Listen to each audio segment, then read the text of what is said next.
입니다. 예수께서 그들에게 항상 기도하고 낙심하지 말아야 할 것을 비유로 말씀하여 이르시되, 어떤 도시에 하나님을 두려워하지 않고 사람을 무시하는 한 재판장이 있는데, 그 도시에 한 과부가 있어 자주 그에게 가서 내 원수에 대한 나의 원한을 풀어주소서 하되, 그가 얼마 동안 듣지 아니하다가 후에 속으로 생각하되, 내가 하나님을 두려워하지 않고 사람을 무시하나 이 과부가 나를 번거롭게 하니 내가 그 원한을 풀어주리라. 그렇지 않으면 늘 와서 나를 괴롭게 하리라 하였느니라. 주께서 또 이르시되, 불의한 재판장이 말한 것을 들으라. 하물며 하나님께서 그 밤낮 부르짖는 택하신 자들의 원한을 풀어주지 아니하시겠느냐? 그들에게 오래 참으시겠느냐? 내가 너희에게 이르노니 속히 그 원한을 풀어주시리라. 그러나 인자가 올 때에 세상에서 믿음을 보겠느냐 하시니라. 아멘. 하나님의 말씀입니다. 하나님 말씀에 감사합니다. 오늘 예수님의 비유, 천국의 비밀 세 번째 시간이고, 비유는 이제 두 번째 시간으로, 오늘은 누가복음 18장에 과부와 불의한 재판장의 비유 함께 나누도록 하겠습니다. 우리 계속해서 예수님의 비유를 나누게 되는데요. 이 비유를 나누는, 또 함께 이제 말씀을 나누는 것은 성경을 우리가 잘 읽는 연습을 하는 것입니다. 그 성경 공부는 어떤 신학적인 것, 어떤 이런 교리적인 것을 배우는 것만이 아니라, 더 중요한 건 뭐라 그랬죠? 성경 공부는 성경 잘 읽는 연습이다라고 했어요. 통독도 성경 잘 읽기 위한 것이고, 묵상도 성경 잘 읽기 위한 것이고, 특별히 예수님의 비유를 우리가 잘 읽으면 성경을 어떻게 읽는가에 대한 연습을 우리가 잘 할 수 있는 것입니다. 여러분, 성경 잘 읽는 성도님 되시길 바랍니다. 많은 성도들이, 많은 교인들이 성경을 읽는다고 하는데 성경을 잘 읽지 못하고, 성경을 잘 읽었다고 하는데 삶이 변화되지 않아요. 그건 성경을 잘 읽지 않은 것입니다. 성경 말씀을 잘 읽어서 성경 말씀이 계시의 말씀이 되는 거죠. 하나님의 말씀이 나의 삶을 변화시키는 말씀이 될 때에 성경을 잘 읽고, 성경을 통해 내 인생이 잘 읽히는, 그래서 변화되는 삶이 되는 것입니다. 자, 오늘도 이제 과부와 불의한 재판장의 비유를 통해서 성경을 어떻게 우리가 읽어야 되는가, 함께 우리 성경 공부 형식으로 함께 우리 말씀을 쭉 나누고요. 그리고 어떻게 은혜를 받는가, 함께 또 말씀의 은혜 안으로 들어가도록 하겠습니다. 자, 첫 번째는 이제 오늘 18장 1절부터 시작했으니까 뭘 제일 먼저 봐야 된다 그랬죠? 지난주에 시작 구절을 봐야 된다. 그래서 제목이 무엇인지를 우리가 파악하는 것이 비유를 읽는 제일 중요한 그 요소 중에 하나다라고 했어요. 그래서 1번은 함께 읽겠습니다. 시작 구절. 예수님께서 과부와 불의한 재판관의 비유를 들려주신 이유는 무엇입니까? 자, 그래서 오늘 이 비유도 예수님께서 왜 이 비유를 들려주시는가를 말씀하십니다. 그것이 1절입니다. 1절 읽겠습니다. 예수께서 그들에게 항상 기도하고 낙심하지 말아야 할 것을 비유로 말씀하여. 자, 두 가지 우리가 파악할 수 있죠. 첫 번째, 예수님께서 누구에게 말씀하셨다고요? 그들에게. 그들이 누구예요? 제자들이라는 거예요. 자, 지난주에 있었던 씨를 뿌리는 비유도 누구에게 전해주신 거라고요? 제자들과 믿는 자들을 위한 것이다 라는 거예요. 그래서 귀 있는 자는 들을지어다, 너희들에게 그 복이 있다라고 말씀하신 것처럼, 오늘 이 비유도 제자들에게, 믿는 자들에게 하신 말씀이에요. 그럼 왜 제자들에게, 믿는 자들에게 하셨는가?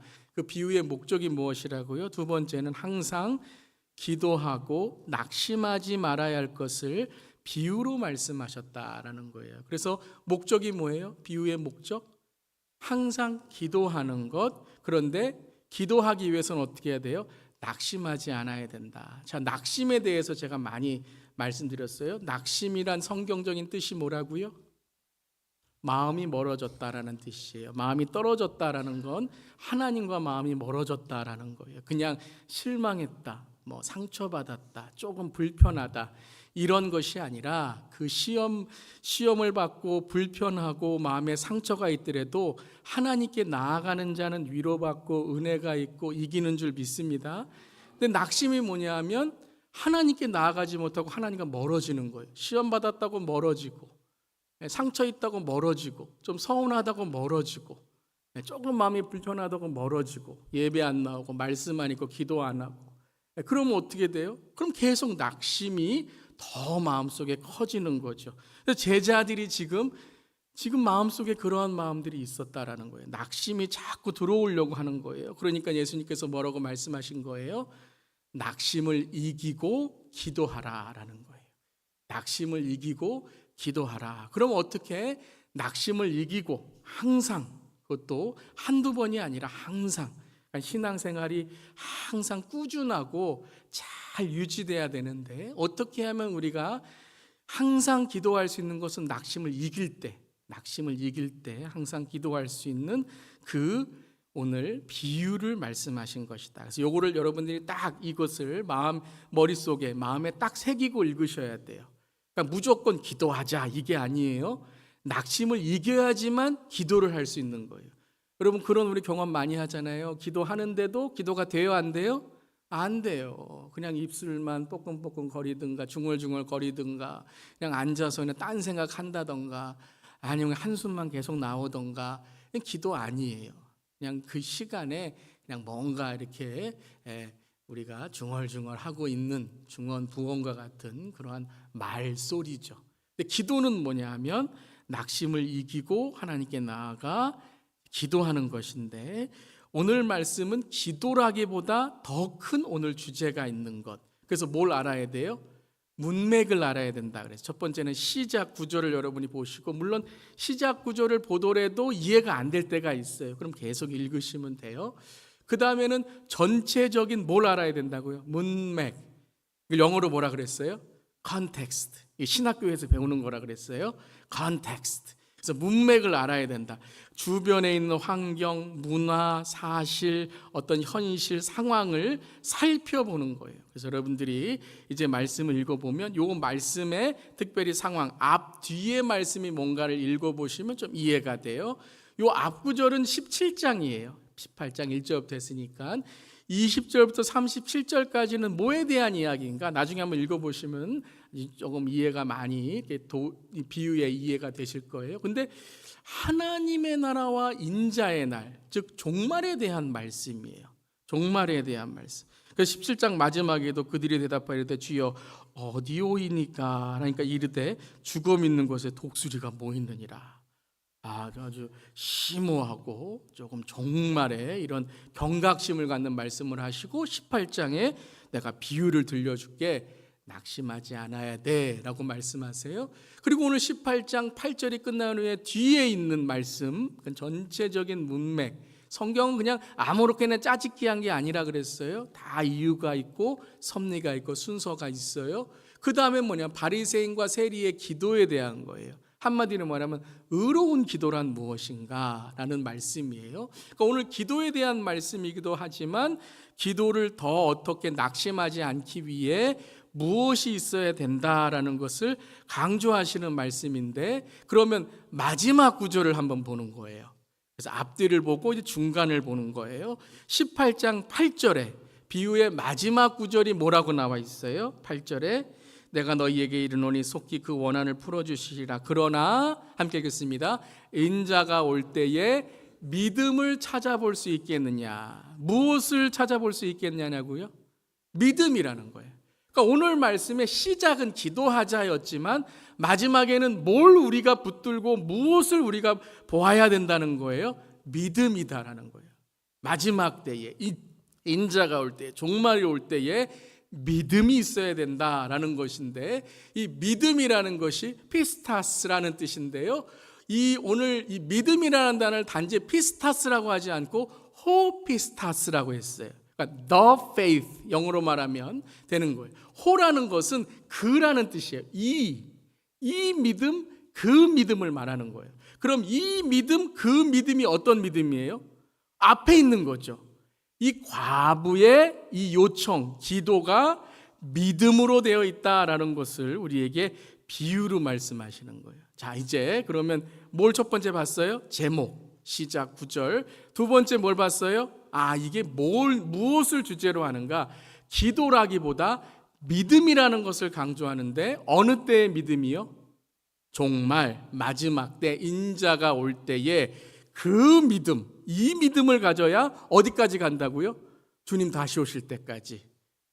그러니까 우리가 이제 이 비유를 통해서 늘 항상이란 단어를 쓰게 되는 거예요. 자, 여기까지 알았어요. 그 다음에 봐야 될 것이 무엇인가? 이제 내용이죠. 내용이 뭐예요? 컨텐츠인데, 오늘 내용은 누가 나오는 내용이에요? 인물이 나오는 내용이에요. 그래서 character. 그래서 오늘 C 세 개를 여러분이 아시면 이 내용을 이해하는 도움이 돼요. 첫 번째는 context, 문맥. 두 번째는 character, 인물. 세 번째는 content, 내용을 파악하는 거예요. 그러면 인물을 우리가 파악합시다. 인물 18장 2절과 3절 두 사람이 나오죠. 함께 2절 3절 읽겠습니다. 이르시되 어떤 도시에 하나님을 두려워하지 않고 사람을 무시하는 한 재판장이 있는데, 그 도시에 한 과부가 있어 자주 그에게 가서 내 원수에 대한 나의 원한을 풀어주소서 하되. 두 사람이 나오죠.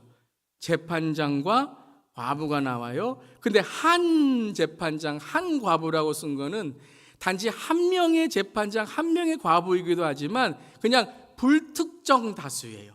그러니까 어떤 사람을 지칭한 것이 아니라 재판장이라는 그 사람, 그러니까는 우리가 우리의 삶 속에 이 재판장도 될 수 있고 과부도 될 수 있고, 그리고 믿음 있는 사람이 될 수 있고 믿음이 없는 사람이 될 수도 있고, 그러니까 우리가 이것을 나하고 다른 사람으로 뜻하는 것이 아니라 어떤 한 사람을 내가 보고 이 사람은 이렇게 이 삶을 살아가는구나, 이 사람은 이렇게 삶을 살아가는구나 라고 무엇을 해야 돼요? 적용을 하는 거예요. 감정이입을 하는 거예요. 이 한 재판장이 어떤 사람이지? 비유 안으로 들어가는 거예요. 이 한 과부는 어떤 사람이지?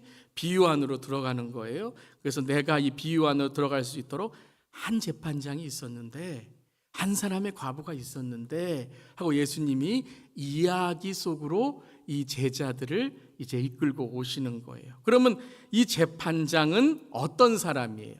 2절에 어떤 사람이에요? 첫 번째, 하나님을 두려워하지 않는 거예요. 하나님을 두려워하지 않는 거. 하나님을 두려워하지 않는다는 게 어떤 뜻일까요? 여러분 여러 가지 여러분 답할 수 있죠. 마음대로 살아가는 사람, 그냥 자기만 중심으로 살아가는 사람, 교회 안 다니는 사람, 믿음 없는 사람. 그런데 또 하나는 오늘 말씀에서 보면 또 어떻게 할 수 있어요? 하나님 없다고 생각하는 사람. 즉 나 하나님 심판대에 서는 사람 아니야. 내가 재판관이지 누가 재판관이야? 그러니까 내가 하는 것들이 다 옳은 것이지, 내가 불의를 하던, 내가 누굴 속이던, 내가 누구 걸 빼앗든, 나는 그냥 내가 왕이고 내가 재판관이지, 내가 잘못한다고 누구 앞에 가서 심판을 받아? 뭐 예수님이 다시 온다고? 그런 얘기가 어디 있어? 이런 사람이라는 거예요. 그런데 하나님을 두려워하지 않고 하나님이 없다고 하는 이 어리석은 것뿐만 아니라 두 번째는 또 어떤 사람이에요? 사람을 또 무시해요. 사람을 무시해요. 재판관은 어떤 사람이 돼야 돼요? 사람을 존중하고 사람에게 공평한 사람이 돼야 돼요. 그런데 그 사람의 존중과 사람의 공평은 어디서 오죠? 하나님을 두려워하는 데서 온다라는 거예요. 하나님을 두려워한다는 것은 하나님을 두려워하니까 사람 무서워하지 마. 하나님 두려워하니까 사람 눈치 보지 마. 이런 말이 아니에요. 하나님을 두려워하니까 사람이 어떻게 보이는 거예요? 하나님의 형상으로 보이고. 그러니까 사람이 두려운 존재가 아니라 사람은 뭐예요? 내가 공평하게 재판할 사람이라는 거예요. 내가 재판관이 내 역할을 해야 된다. 근데 두 가지 다 하지 않는다라는 거예요. 그럼 하나님을 두려워하시길 바랍니다. 그리고 하나님의 사랑으로 모든 사람에게 은혜를 끼치는 사람이 되시길 바랍니다. 그래서 우리 교회 표어가 뭐예요? 하나님과 이웃을 섬기는 이죠. 자, 세 번째는 또 뭐예요? 어떤 재판관? 예수님이 뭐라고 했어요? 5절에 어떤 재판장이라고 하셨죠? 불의한 재판장. 불의하다는 게 뭐예요? 불의하다는 게. 예. 이때의 재판장은 지금 재판장은 다릅니다. 우리가 세리 그러면 이때 이 예수님 시대의 세리는 어떤 사람이에요? 예. 한마디로 말해서 로마 정부를 위해서 유대인들을 핍박하는 사람이에요. 일을 거두라고 했는데 로마 정부에서 일을 거둬요. 그럼 일은 로마 정부에 내고 일은 누가 가져요? 자기가 갖는 거예요. 부의 축적을 하는 거예요. 누구 걸 빼앗고 속여서. 재판장도 똑같아요. 불의한 재판장은 뭐냐 하면 어떤 재판을 할 때 누구를 봐주는 거예요? 네. 권력이 있거나 돈이 있거나 힘이 있거나 그래서 뭘 받아요? 뇌물을 받는 거예요. 그래서 재판장은 자기가 원하는 대로 재판을 해요. 그래서 공의롭지 않다는 거. 돈이라든가 인맥이라든가 내가 이렇게 권력을 얻기 위해서 그러한 사람들을 공평하지 않게 페이버를 주는 거죠.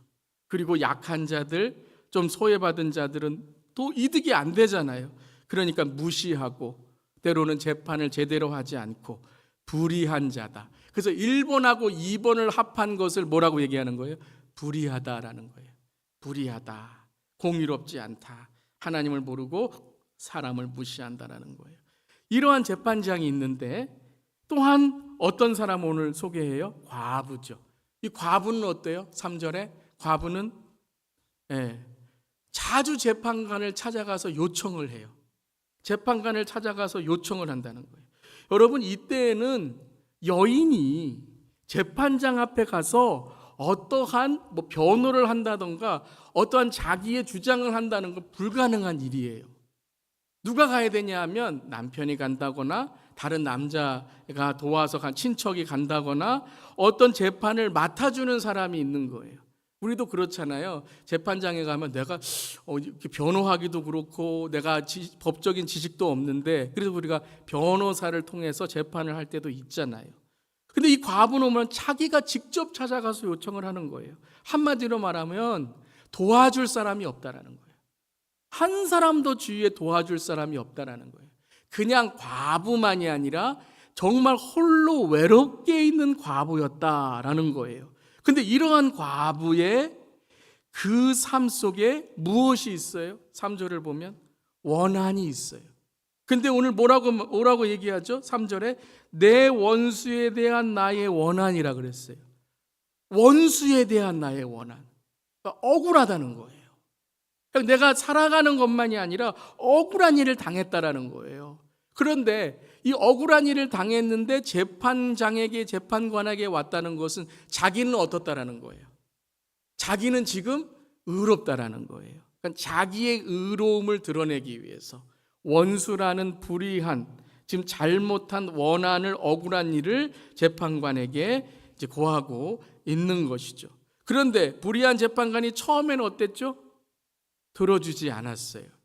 구약에 보면 고아와 과부의 이 요청은 들어줘야 된다라는 말이 있어요.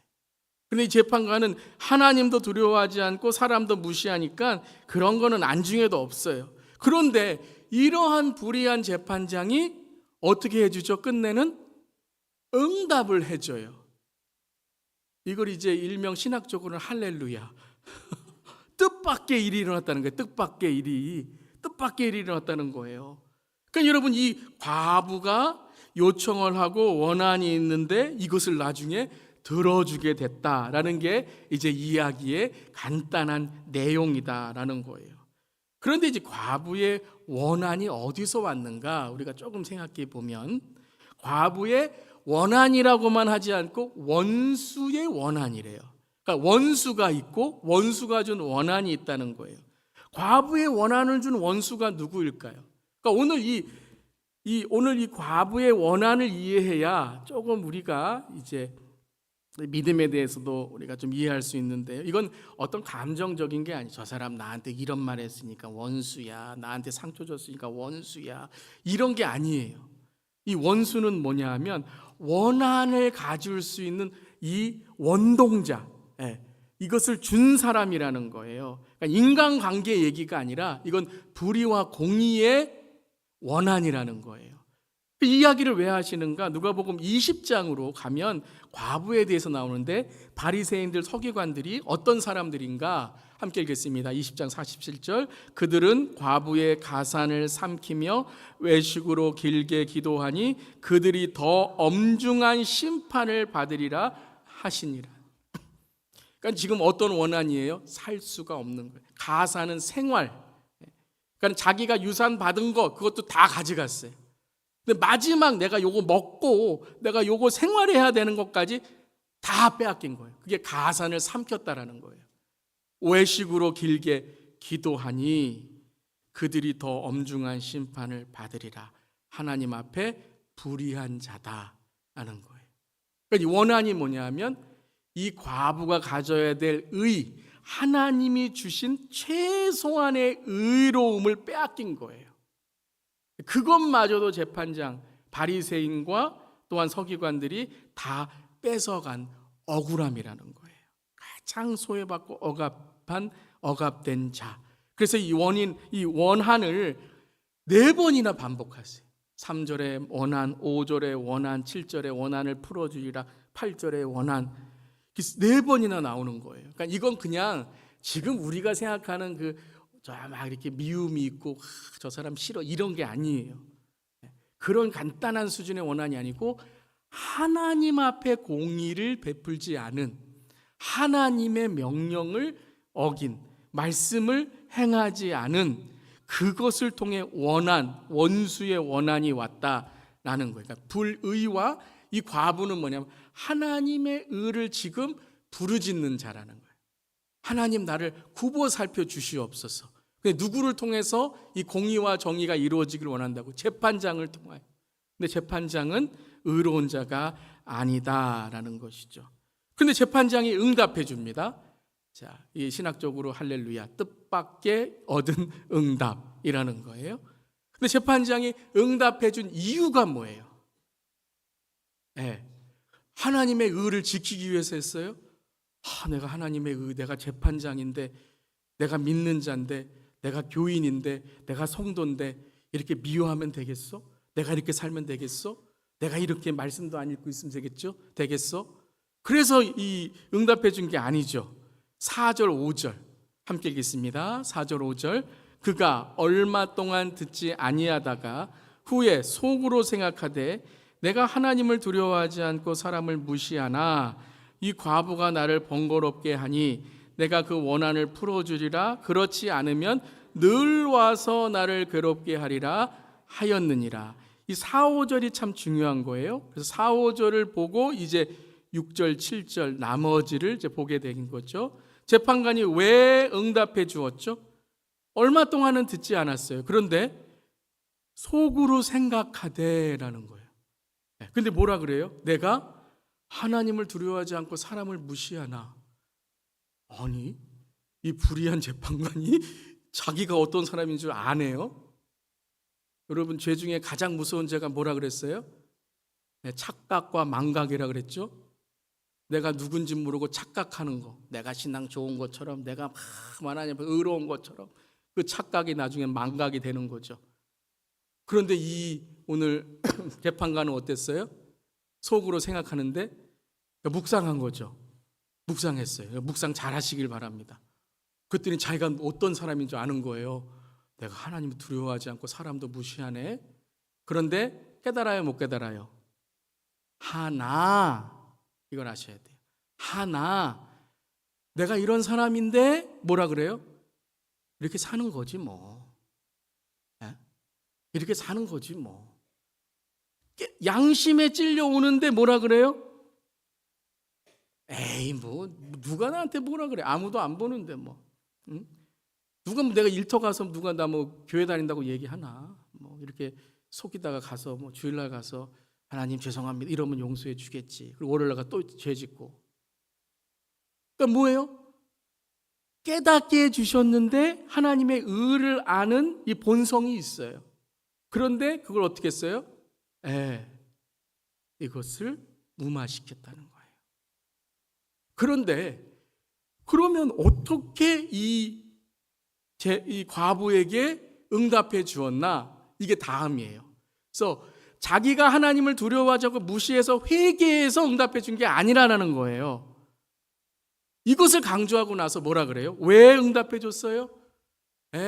나를 번거롭게 하고 늘 와서 괴롭게 하니. 누구 중심이에요?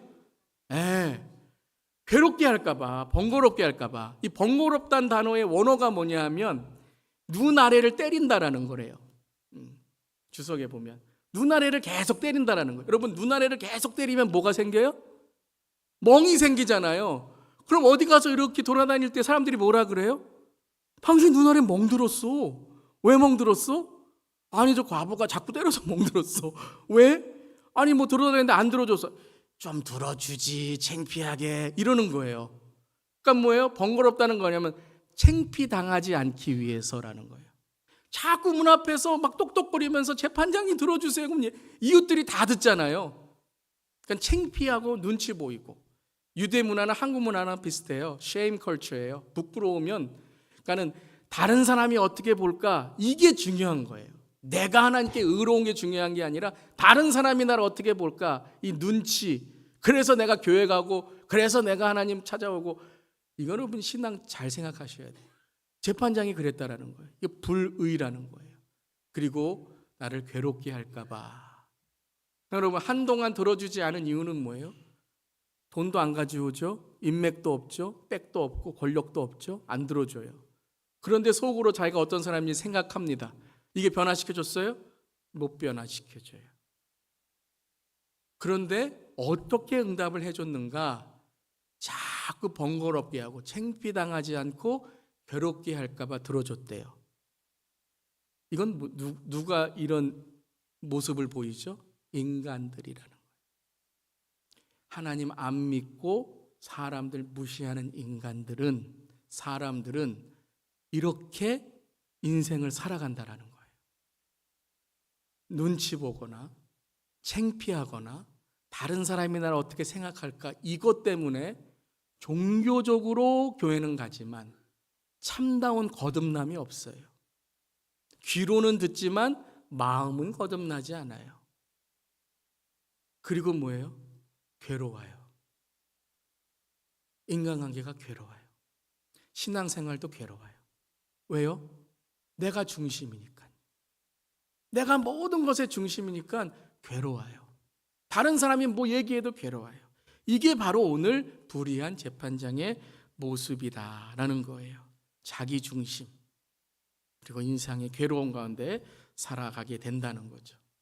자, 무엇이 그럼 이 비유의 핵심이 될까요? 자, 여기까지 우리가 이해를 했다면 무엇이 비유의 핵심일까요?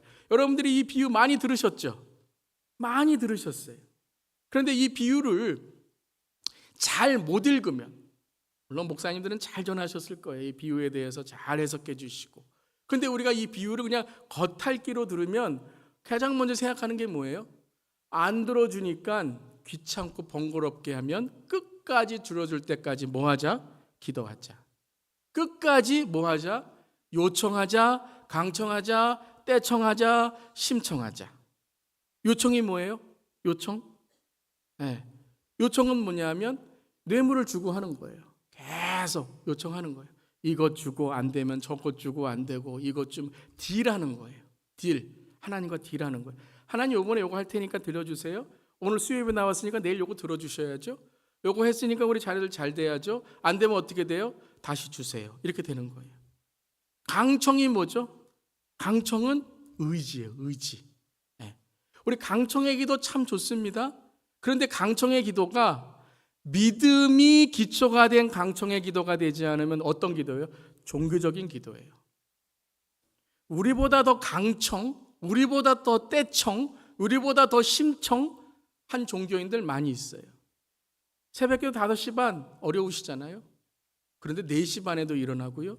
머리를 딱 이렇게 하고 하얀 옷 입고 물도 어디서 떠왔니? 약수터까지 3시에 가서 떠와갖고 비나이다 우리 아들 대학교 가게 해주세요.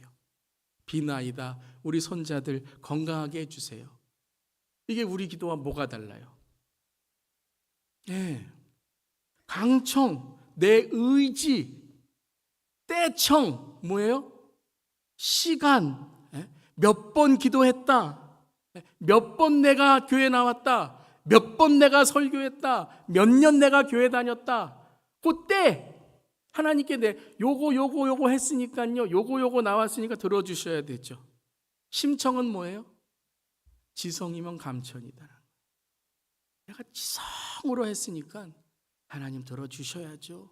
내가 이렇게까지 헌신했는데 안 들어주시면 되겠습니까? 관계는 없는 거예요. 기도의 믿음이 뭘까요? 기도의 믿음이 뭐예요? 오늘 예수님이 말씀하신 이 재판관과 불의한 재판관과 이 과부의 비유의 핵심이 뭘까요? 이제 그걸 우리가 오늘 봐야 되는 거예요. 그게 6절이라는 거예요. 예수님의 핵심은 예수님의 말씀입니다. 아멘. 예수님이 뭐라고 말씀하세요? 6절 함께 읽겠습니다. 주께서 또 이르시되 불의한 재판장이 말한 것을 들으라. 불의한 재판장이 말하는 것을 들으라. 그걸 들으면 뭐예요? 재판장이 누구인지를 아는 거예요. 종교적인 신앙이 뭔지를 아는 거예요. 하나님 모르고 그냥 기도하는 것, 그냥 하나님께 떼청, 요청, 강청, 심청, 그런 기도만 하는 모습들. 그런데 들으라 한 다음에 이제 누구에 대해 말씀하세요? 하나님에 대해서 말씀하세요. 하나님의 속성, 하나님의 마음, 하나님의 나라 대해서 말씀하시는 거예요. 7절 가장 중요한 거죠. 7절 함께 읽겠습니다. 하물며 하나님께서 그 밤낮 부르짖는 택하신 자들의 원한을 풀어주지 아니하시겠느냐? 그들에게 오래 참으시겠느냐? 아멘. 이건 한 두세 번 읽으셔야 돼요. 근데 가장 이 오늘 7절에서 오늘 이 하나님을 이해하는, 재판관과 하나님을 우리가 놓고 이해하는 가장 중요한 단어가 뭐예요? 여러분들 잘 못 찾으실까 봐 제가 노란 걸로, 빨간 걸로 하면 잘 안 보이실까 봐 노란 걸로 줄쳐놓고 사이즈도 하나 크게 하고, 뭐예요? 하물며가 뭐예요? 하물며가 뭐예요? 듣기는 많이 들었는데 하물며가 뭐예요? 앞에 있는 것도 이렇게 하는데 우리 하나님이 이와 같겠냐 이거예요. 하물며. 그럼 그들이 오래 참으시겠느냐라는, 하나님 오래 참으신다는 게 아니고요. 세 번역에 이렇게 나와 있어요. 여러분이 성경을 읽을 때에 조금 개정개혁은 조금 어렵게 될 수 있어요. 그때는 세 번역도 읽으시고 영어도 읽으시고 하면 조금 도움이 돼요. 세 번역 어떻게 나와 있다고요? 모른 채 하고 오래 그들을 내버려 두시겠느냐.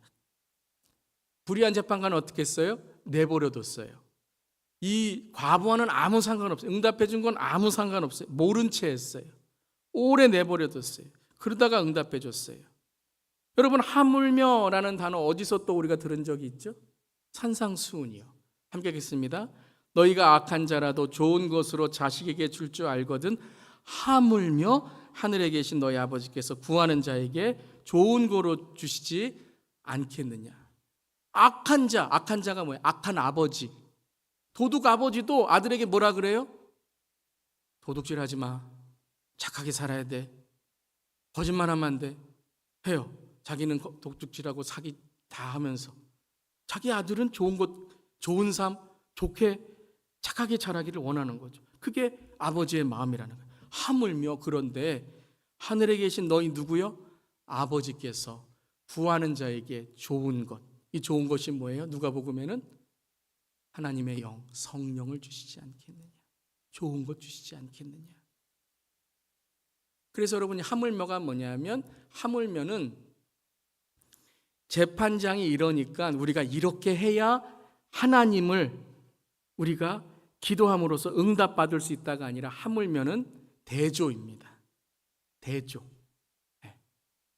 악한 자가 이렇다면 악한 아버지와 하물며가 뭐예요? 그렇지 않다라는 거예요.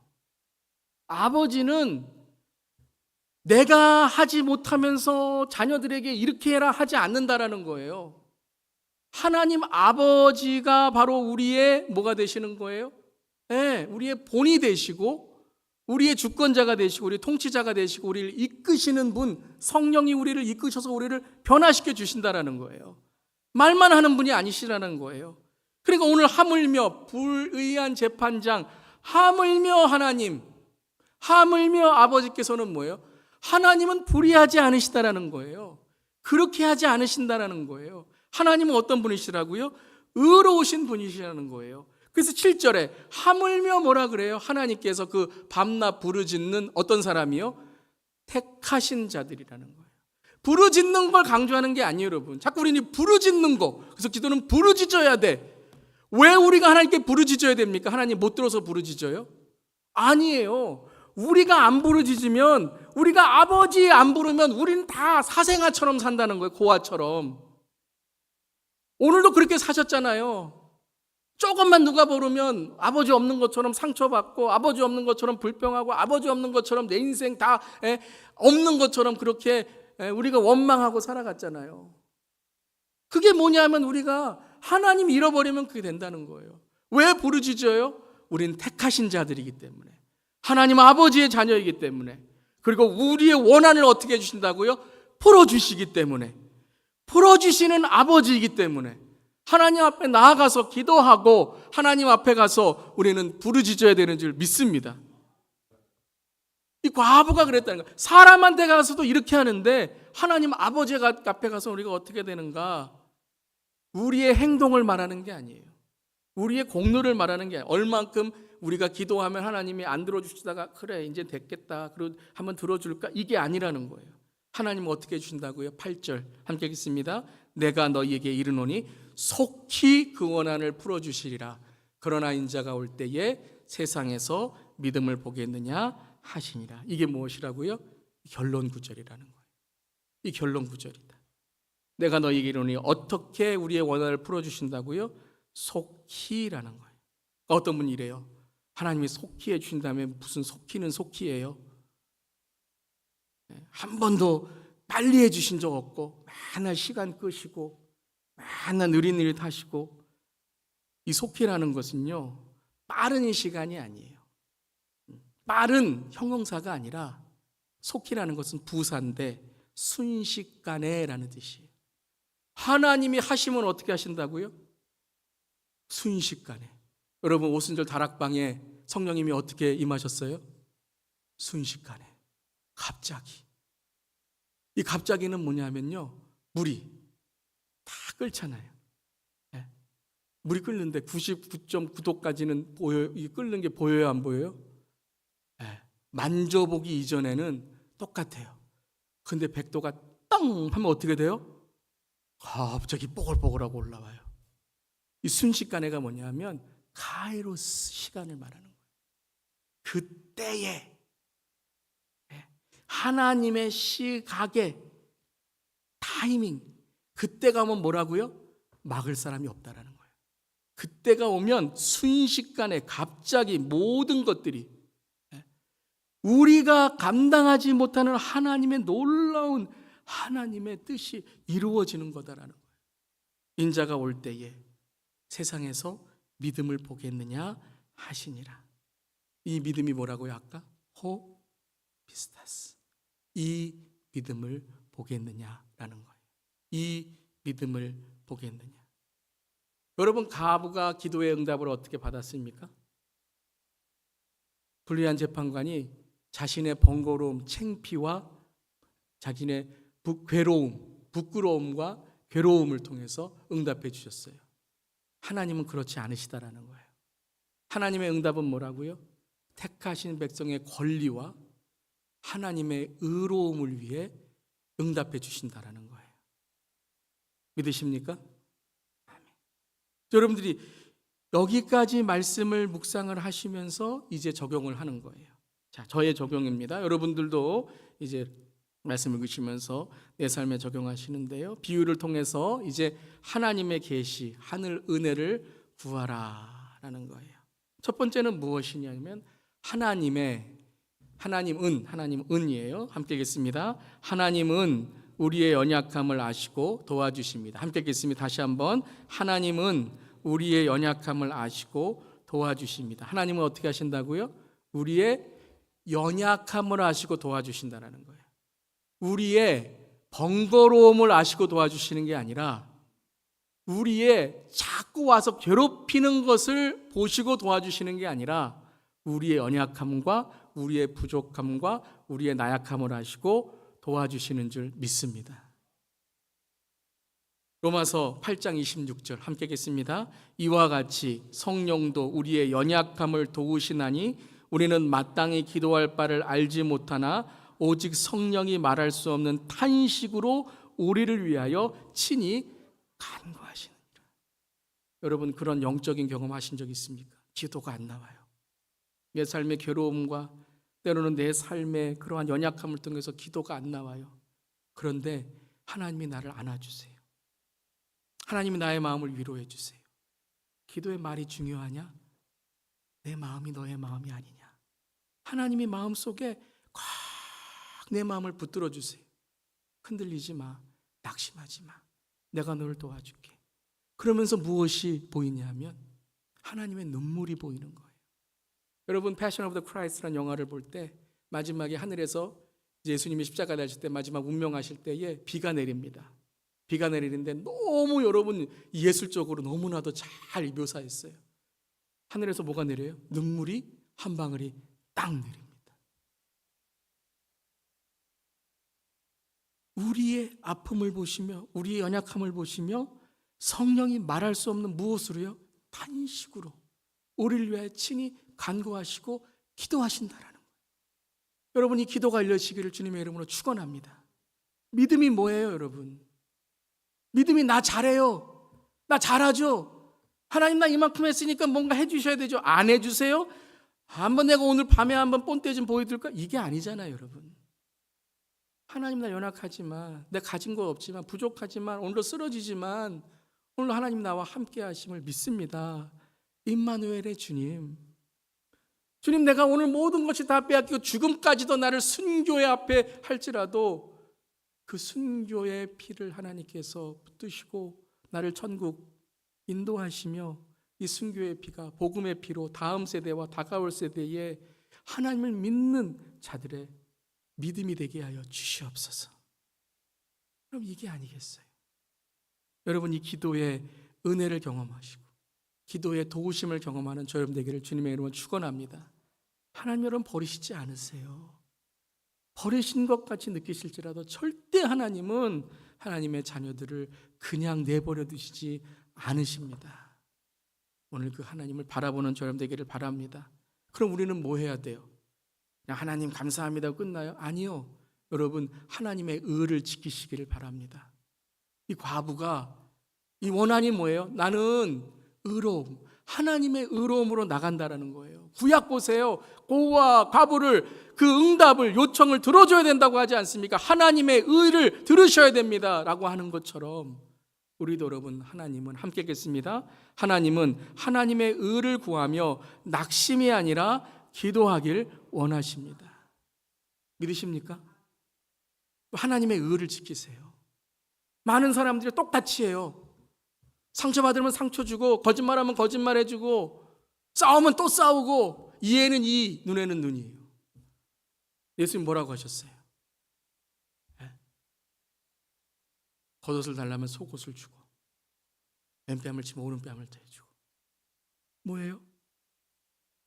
하나님의 의를 구하라는 거예요. 비겁해지라는 말씀이 아니에요. 차원이 다른 하나님의 의를 보여주라는 거예요. 왜냐하면 그렇게 하지 않으면 우리는요 낙심할 수밖에 없어요. 낙심할 수밖에 없어요. 똑같이 하면요 똑같이 될 수밖에 없어요. 그런데 우리는 하나님의 의를 구하며 선으로 악을 이기고 원수를 위해 기도하고 하나님께서 심판하실 그 날을 우리는 선포하는 줄 믿습니다. 마태복음 6장 33절 함께 읽겠습니다. 그런즉 너희는 먼저 그의 나라와 그의 의를 구하라. 그리하면 이 모든 것을 너희에게 더하시리라. 빌립보서 4장 6절 7절, 누가복음 18장 15절이라고 여러분 그 교재에 써 있는데 빌립보서 4장 6절 7절로 바꾸시기 바랍니다. 함께 읽겠습니다. 아무것도 염려하지 말고 다만 모든 일에 기도와 간구로 너희 구할 것을 감사함으로 하나님께 아뢰라. 그리하면 모든 지각에 뛰어난 하나님의 평강이 그리스도 예수 안에서 너희 마음과 생각을 지키시리라. 아멘. 아멘. 모든 지각에 뛰어난, 모든 우리의 헤아림을 뛰어넘는 하나님의 평강이 그리스도 예수 안에서 우리의 마음과 생각을 지켜주시는 거예요. 그래서 기도해야 되는 거예요, 여러분. 기도함을 통해서 주님 나의 마음과 생각을 지켜주시옵소서. 요한복음 14장 13절 14절 함께 읽겠습니다. 너희가 내 이름으로 무엇을 구하든지 내가 시행하리니 이는 아버지로 하여금 아들을 인하여 영광을 받으시게 하려 함이라. 내 이름으로 무엇이든지 내게 구하면 내가 시행하리라. 근데 무엇을 구하든지예요? 내 이름으로예요. 여러분, 이름이 뭐죠? 이름은 명예입니다. 저는 김형주예요. 물론 형주라는 이름도 있지만 김형주예요. 저에게는 성이 있습니다. 김씨 가문의 형주라는 거예요. 이름은 뭐냐 하면 내 가문, 내 가족, 내가 살아가는 터전에 명예가 있는 거예요. 우리가 예수님의 이름, 예수 그리스도의 이름으로 살아가면 우리에게 무엇이 있죠? 하나님의 자녀됨의 권세가 있는 줄 믿습니다. 그래서 이는 아버지로 하여금 아들을 인하여 영광을 받으시는 거예요. 우리가 예수 이름으로 살아가면 하나님이 영광을 받으시는데, 그 영광을 받으실 때 우리가 예수 그리스도로 인하여 하나님께 영광을 돌리는 거예요. 내 힘이 아니라, 내 나이, 내 부족함, 내 어떠한 수준이 아니라 예수 그리스도로 해요. 그래서 우리가 어떻게 기도해야 돼요? 예수 그리스도의 이름으로 기도합니다 하잖아요. 왜 예수 그리스도의 이름으로 기도하죠? 주문처럼 그래야 되니까. 안 그러면 혼나니까 그래서 그런 거예요. 아니죠. 이 기도는 누구의 명예, 누구의 영광을 위해 내가 기도하는 거예요? 예수 그리스도의 이름으로, 예수 그리스도의 명예로 기도하는 거예요. 그리고 세 번째 함께 읽겠습니다. 하나님은 끝까지 믿음을 지키는 자들을 위해 속히 오십니다. 믿으십니까? 이거예요, 여러분.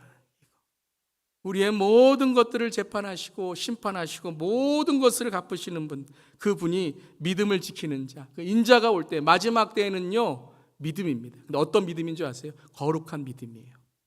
거룩한 믿음. 하나님의 의를 지키는 거룩한 믿음. 모든 사람들이 다 믿음이 있대요. 교회면 다 믿음이 있대요. 그런데 거룩이 없어요. 마음에 하나님의 의가 없어요. 마음에 하나님의 거룩이 없어요.